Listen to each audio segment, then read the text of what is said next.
Ah.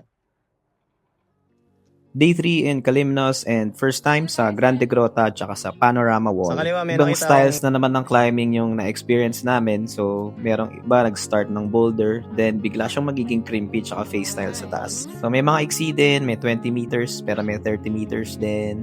Meron kaming nasubukan na isa sa mga classic na ruta sa Panorama, yung 30 meters kang magka-climb with pinches and tufa lang. So, na-experience namin mag-try mag-laybacking and mag-dihedral and mag-Egyptian. So, Uy, it's ganda, a bit gagi. different from the Philippines. Pero sobrang saya niya i-try kasi ang dami mong matututunan, ang daming new learnings. And medyo malalayo din yung clips, pero alam mo yun, medyo nakaka-addict din sa utak yung excitement and adrenaline.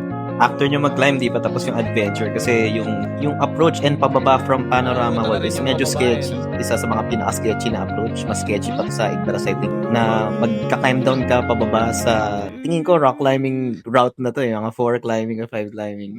Pero nakasurvive naman kami. Then after nung sketchy pababa, dadaan pa rin sa Grande Grota to savor the view of the Telendas Island. For the next climbing day, ang plan is to go to the Odyssey Wall and hopefully ma-enjoy namin yung climbing.